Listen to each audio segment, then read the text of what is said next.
Good morning, students. Myself Devendra Edvanshi, your physical education teacher. Dear students, today I will explain to you chapter 7, Physiology in Injury in Sports. इसमें जो आपका first topic है effects of exercise on respiratory system. First है आपका tidal volume. Tidal volume it is the amount of air inhaled and exhaled in single breath. It is approximately 500 in a normal adult. Second है इसमें vital capacity. It is the maximum amount of air which an individual can inhale and exhale with maximum efforts. It may be between 3500 cc to 4500 cc in an adult. Respiratory system is the mechanism to take oxygen inside and through away carbon dioxide. It is the process of oxygen supply to the cell for the oxide energy from the nutrients and transport of carbon dioxide and the waste material from the cell.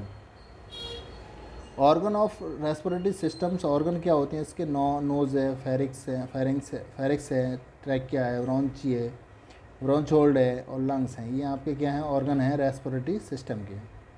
Effects of exercise on respiratory system क्या पड़ता है? Effect क्या पड़ता है इसमें? Increase in tidal volume and Vitality.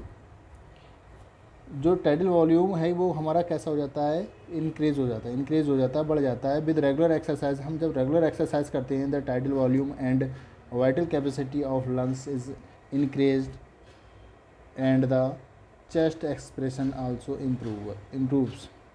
जब हम regular exercise करते हैं तो हमारा जो टाइडल वॉल्यूम है और जो हमारी वाइटल कैपेसिटी है वो लंग्स में वो क्या हो जाती है? इंक्रीज़ हो जाती है, जिससे कि हमारा जो चेस्ट का एक्सपेंशंस हैं वो क्या होते हैं? इम्प्रूव हो जाती हैं। Respiratory system muscles becomes stronger. जो हमारी रेस्पिरेटरी मसल्स होती हैं वो कैसी हो जाती हैं? स्ट्रॉन्गर हो जाती हैं। द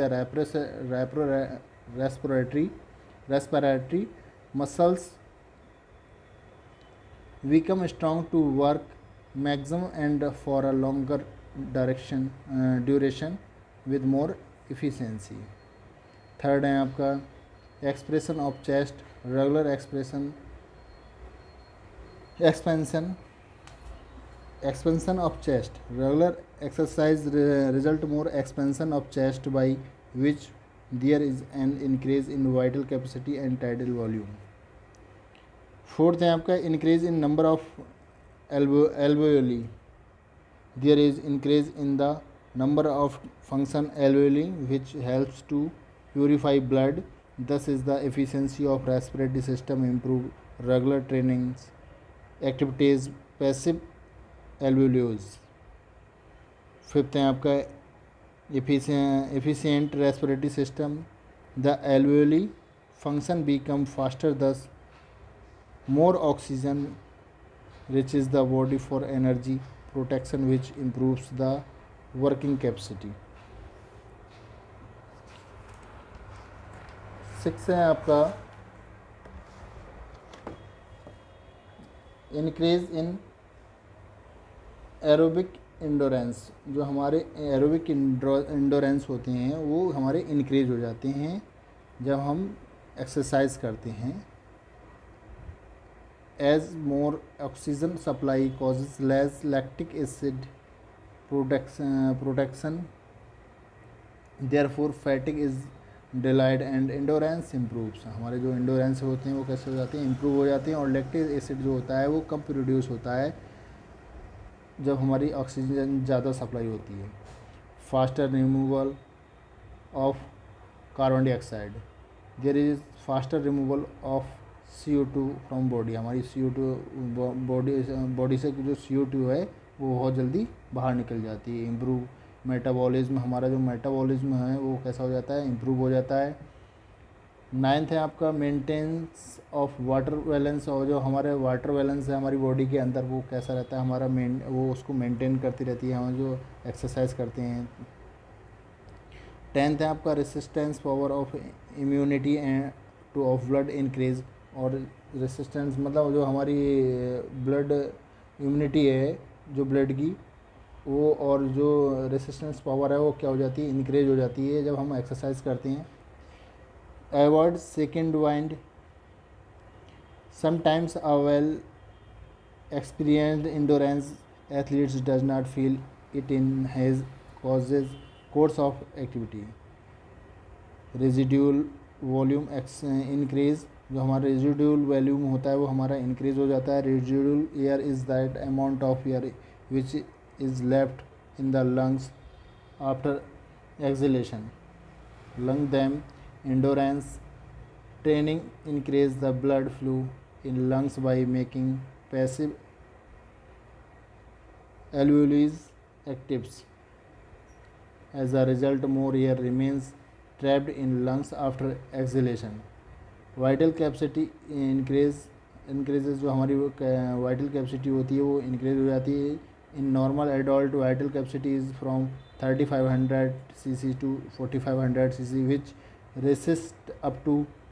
हम इसको बढ़ा सकते हैं 5500 cc in the train endurance athletes. Next है आपका structure of the respiratory zone. ये हमारे रेस्पिरेटरी स्ट्रक्चर है रेस्पिरेटरी जोन का. नेक्स्ट टॉपिक है आपका effects of exercise on muscle systems. हम मस्कुलर सिस्टम्स, जो हमारा मस्कुलर सिस्टम्स पे हमारी एक्सरसाइज का क्या प्रभाव पड़ता है, उस पर क्या होता है जब हम एक्सरसाइज करते हैं. तो strength and speed. Strength and speed पर क्या प्रभाव पड़ता है इसमें.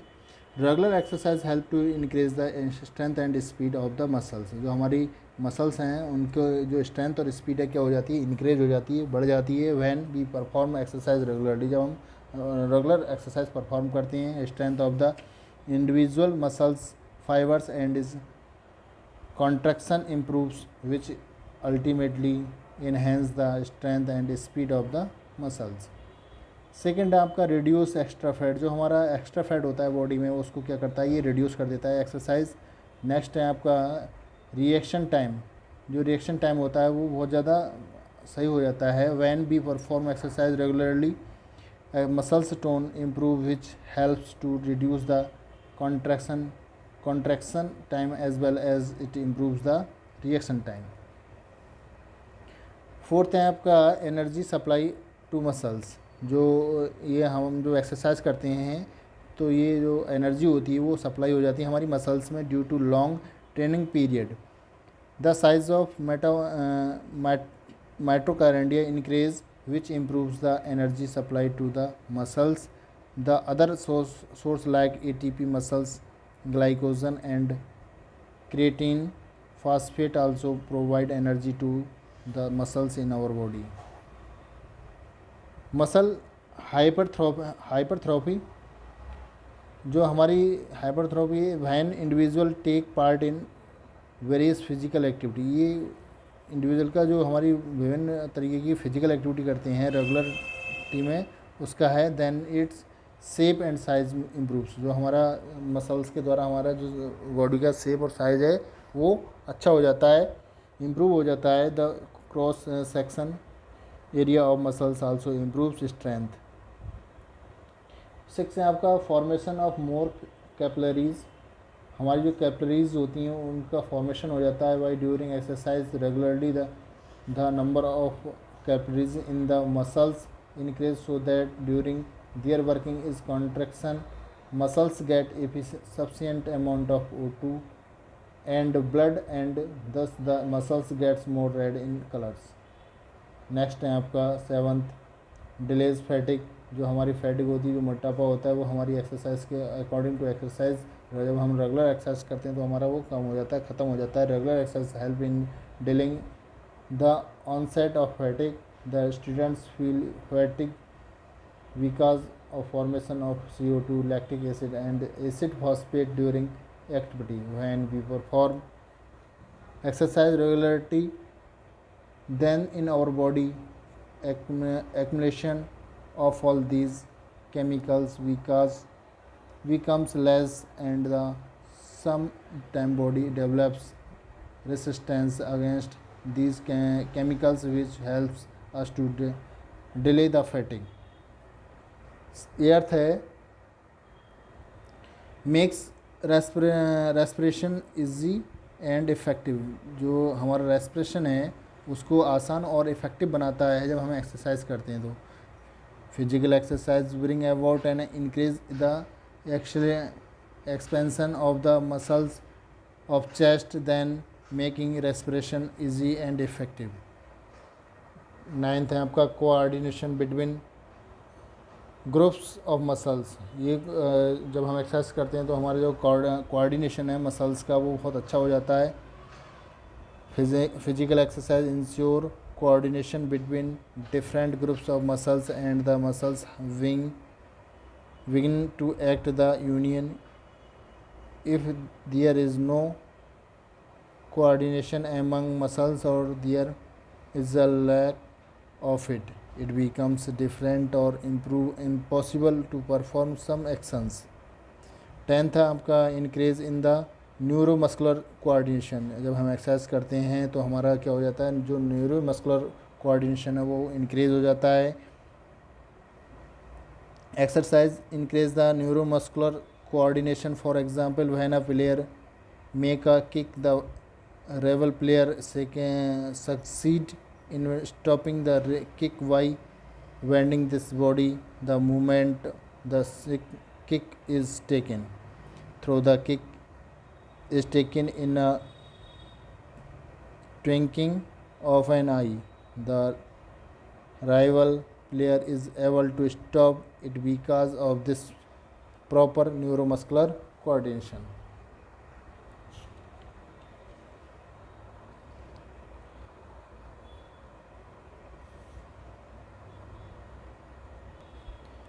नेक्स्ट टॉपिक है आपका स्पोर्ट्स इंजरी।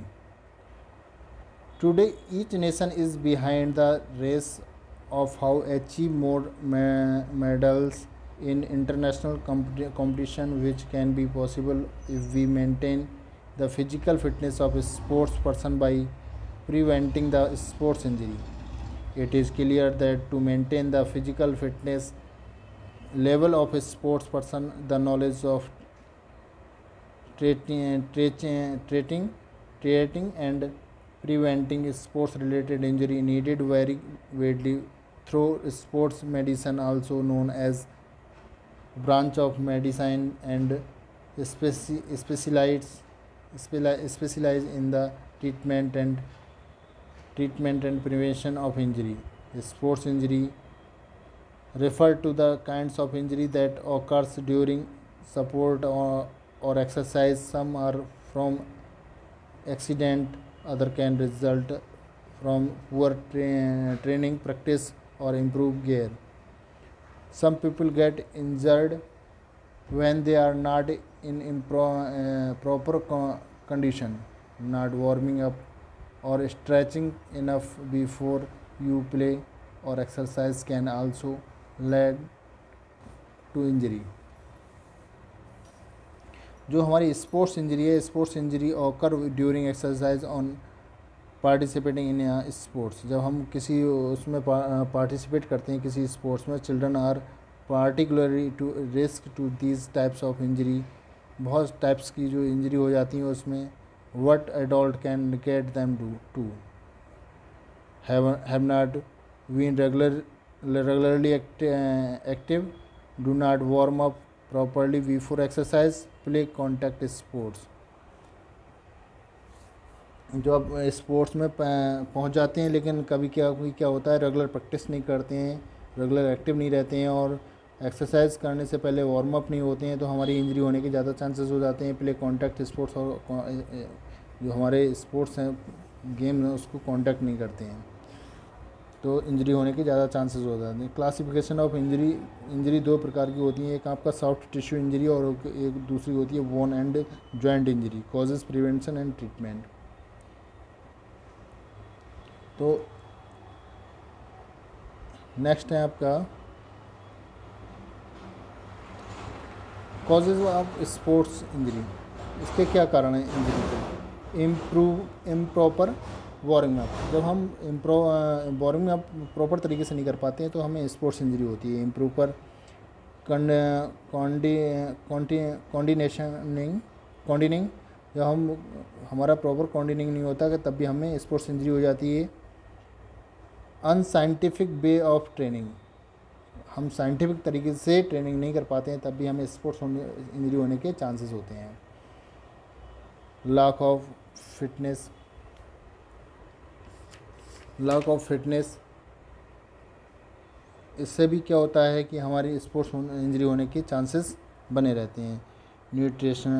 न्यूट्रिशनल इनहेंड इंडिक्यूसी, तो हमारे जो न्यूट्रिशनल हैं वो भी हमारी बॉडी के अंदर सही तरीके से नहीं होती तब भी हमारी स्पोर्ट्स इंजरी हो जाती है। लैक ऑफ स्पोर्ट्स फैसिलिटीज़ सही तरीके से नहीं मिलती है तब भी हमें स्पोर्ट्स इंजरी हो जाती है। इन जजमेंट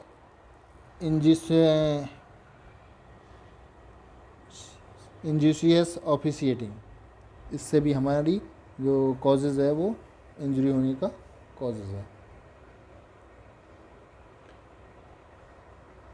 नेक्स्ट है आपका कॉजेज़ ऑफ, इसमें भी 8 का no use of protective equipment, हम जो इक्विपमेंट यूज कर रहे हैं वो हमारे सही नहीं है तब भी हमें स्पोर्ट्स इंजरी होने के चांसेस रहते हैं। Practice during the stage of फैटिक, pressure of competitions, carelessness during games, resource of injury, improper sports equipment और ओवर यूज़ ऑफ मसल्स, ये हमारे कॉजेज़ हैं स्पोर्ट्स इंजरी के। जब हम इस तरीके से पहुंच जाते हैं फील्ड में और नहीं कर पाते हैं ये चीज़ें तो हमारे स्पोर्ट्स इंजरी होने के चांसेस रहते हैं। Prevention of sports injury, proper warm up, हम प्रॉपर तरीके से वार्म अप करेंगे तो हमें क्या होगा, जो इंजरी नहीं होगी उसके चांसेस कम रहेंगे। प्रॉपर तरीके से कंडीशनिंग करेंगे। बैलेंस डाइट हम प्रॉपर तरीके से लेंगे। यूज़ ऑफ प्रोटेक्टिव इक्विपमेंट, हम अपने जो इक्विपमेंट हैं हम उनको अच्छे तरीके से यूज करेंगे। प्रॉपर स्पोर्ट्स फैसिलिटीज़ का प्रॉपर तरीके से हम यूज करेंगे। Unbiased officiating, avoid over training, obeying rules, proper cooling down, use of proper technique, proper knowledge of sports skill, ये सब सारी चीज़ें होंगी तो हम स्पोर्ट्स इंजरी से क्या है बच सकते हैं। सॉफ्ट टिश्यू इंजरी, बेटा ये टॉपिक मैं आपको नेक्स्ट डे कराऊंगा। आज के लिए बस इतना ही। Thank you class, have a nice day.